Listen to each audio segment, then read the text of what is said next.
চাঁচল থানার অন্তর্গত একটি মসজিদের মাইক নামানোকে কেন্দ্র করে আমাদের প্রতি জুলুম করা হচ্ছে, তার বিরুদ্ধে বলবো না, এটা হতে পারে না।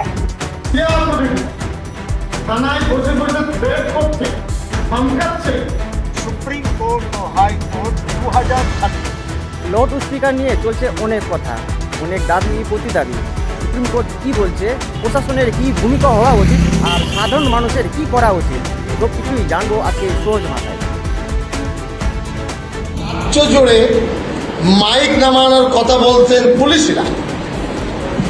পুলিশকে ইমামদের থেকে ছেড় করছে, उतार लो, शर्म नहीं आता? आपके खिलाफ केस होगा, হাইকোর্টে দাঁড় করাবো আপনাদেরকে। যদি এই কোর্ট এই অর্ডার, সুপ্রিম কোর্টের অর্ডার আছে 30/8/2002, 30/8/2002 সুপ্রিম কোর্ট বলেছে এভরি রিলিজিয়ন আজাদি দিয়েছে যে মাইক উইদিন ডেসিবেল তারা ব্যবহার করতে পারে। মন্দির মসজিদ কোথাও যে বাইরে যে চোঙগুলো লাগানো আছে ওই চোঙগুলো বাঁচবে না, ভিতরে আপনি দিয়ে এ করতে পারেন।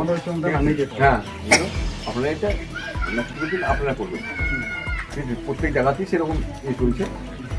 নামিয়ে দেবেন। আপনার নাম? নামানো বলতে মানে এবারে কন্ট্রোল জিরো, না, পাড়ার আওয়াজ উপরে থাকবে না, চোঙ বাইরে থাকবে না, মানে এই কলে লাগিয়ে বাইরে যে চোঙটা যে থাকে ওইরকম থাকবে না, চোঙ পুরো বাইরে থাকবে না, বাইরে এই যাবে। সোশ্যাল মিডিয়ায় বিভিন্ন খবর ও ভিডিওতে দাবি করা হচ্ছে কিছু জায়গায় নাকি মসজিদের লাউড স্পিকার খুলে নিতে মৌখিকভাবে বলা হচ্ছে, আবার অনেক ইমাম বলছেন লিখিত সরকারের নির্দেশ ছাড়া তারা কোনো পদক্ষেপ নেবেন না, তবে সরকার ও আদালতের নিয়ম অবশ্যই মানবেন। বিসমিল্লাহির রহমানির রহিম। সর্বপ্রথম আমি আমাদের মাননীয় আইসি, মাননীয় ওসি এবং এই থানার সমস্ত আধিকারিক বৃন্দ এখানে উপস্থিত আছে।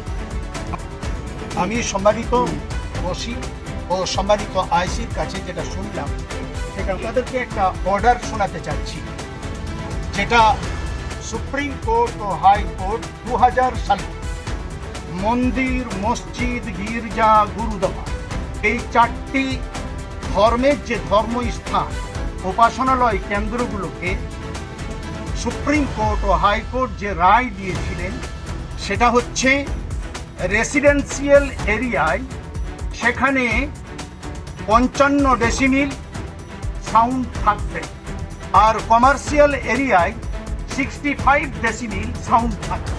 ভারতের সংবিধান প্রত্যেক নাগরিককে নিজের ধর্ম পালন করার অধিকার দিয়েছে, কিন্তু সেই অধিকার জনশৃঙ্খলা, জনস্বার্থ এবং অন্যান্য নাগরিকের অধিকারের অধীন, অর্থাৎ ধর্ম পালন করা যাবে কিন্তু এমনভাবে নয় যাতে অন্য মানুষের অধিকার ক্ষতিগ্রস্ত হয়।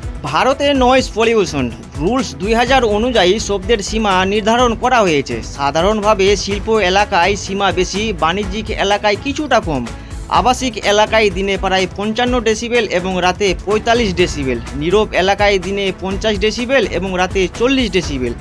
এছাড়াও সাধারণ নিয়ম অনুযায়ী রাত 10টা থেকে সকাল 6টা পর্যন্ত খোলা জায়গায় লাউড স্পিকার ব্যবহার নিষেধাজ্ঞা থাকে। বিশেষ ক্ষেত্রে আইন অনুযায়ী অনুমতি থাকলে ভিন্ন বিষয় হতে পারে।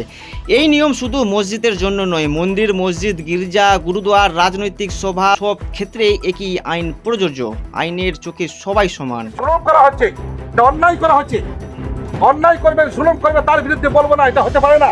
হঠাৎ করে বলে দেবেন এটা করতে হবে, সব জিনিস সব মানা যায় না।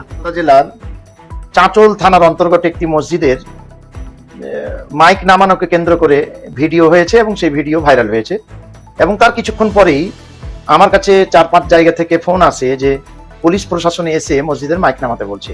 এই প্রেক্ষিতে আমি আপনাদের কাছে কয়েকটি আবেদন করছি। এক, যে পুলিশ প্রশাসন যদি আপনার মসজিদে গিয়ে মাইক নামাতে বলে তো আপনারা প্রথমেই তার কাছে সরকারের আদেশ এবং নির্দেশ চাইবেন, অর্ডার চাইবেন। যদি অর্ডার দেখাতে না পারেন তাহলে আপনারা কেউ মসজিদের মাইক নামাবেন না। আপনারা বলবেন যে আমরা মাইক নামাতে পারবো না, আপনি যদি মনে করেন আপনি মাইক খুলুন, আমরা বাধা দেব না। উনি যদি মাইক খুলেন তবে আপনারা ভিডিও করবেন এবং যিনি গেছেন তার নাম এবং ডেজিগনেশনটা আপনারা কাছে রাখবেন।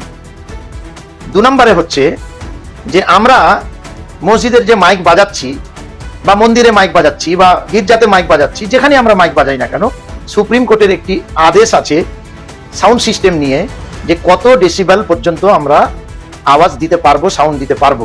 এই আদেশ নির্দেশ আমরা মেনে চলবো। তাতে যদি প্রশাসন আমাদেরকে বলে যে সুপ্রিম কোর্টের নির্দেশ অনুযায়ী এই এত ডেসিবেল আপনারা সাউন্ড সিস্টেম বাজাবেন, এর বাইরে বাজাবেন না, তো আমরা সহমত পোষণ করছি। 100% আমরা পুলিশ প্রশাসনকে সহযোগিতা করব।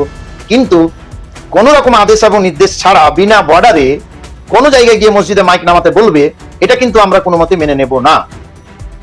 আর একটা জিনিস আমরা লক্ষ্য করছি, পশ্চিমবঙ্গে বিভিন্নভাবে একটি সম্প্রদায়কে ক্রিটিসাইজ করা হচ্ছে। এই কদিন আগে একজন ভদ্রমহিলা এসছেন, আপনারা জানেন, তিনি সরাসরি বলছেন যে মসজিদে মাদ্রাসাতে জঙ্গি তৈরি করা হয়।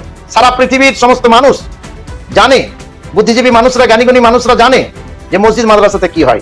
কোটি কোটি মুসলমানের বুকে আঘাত লাগছে যে মসজিদে মাদ্রাসাতে জঙ্গি তৈরি হয়। এটা কোনো মতে এই শব্দ মেনে নেওয়া যাচ্ছে না। তারপরেও কিন্তু আমরা শান্তি সম্প্রীতির সঙ্গে পশ্চিমবঙ্গে আছি। কদিন আগে আবার দেখলাম মালদাতে আমাদের আদিনাথ মসজিদ, সেই মসজিদ আদিনা মসজিদ, এই আদিনা মসজিদকে বলছে আদিনাথ মন্দির। এটা নিয়ে একটা ন্যারেটিভ তৈরি করার চেষ্টা করলো, আমরা কেউ রিয়াক্ট করিনি। তো এক শ্রেণীর মানুষ তারা অনবরত বিভিন্ন ভাবে ক্রিটিসাইজ করছে এবং সম্প্রীতি নষ্ট করবার চেষ্টা করছে। আমি অনুরোধ করব যে আমরা তাদের ট্রাকে বর্তমানে পা দিইনি এবং দেব না আগামীতে ইনশাআল্লাহ। ধর্ম আমাদের বিশ্বাসের বিষয়, আর আইন সবার জন্যই সমান। আইন মেনে চললে সমাজে শান্তি ও সম্প্রীতি বজায় থাকে। গুজব নয়, তথ্যের ওপর ভরসা রাখুন। আর কোনো খবর শুনে উত্তেজিত না হয়ে সরকারি বিজ্ঞপ্তি, আদালতের রায় এবং নির্ভরযোগ্য সংবাদ শুনেই তবেই সিদ্ধান্ত নিন। ভিডিওটি ভালো লাগলে অবশ্যই শেয়ার করুন, যাতে মানুষ তথ্য জেনে নিজের মতামত গঠন করতে পারেন। আজকের মতন ভিডিওটি এখানেই সমাপ্ত করলাম।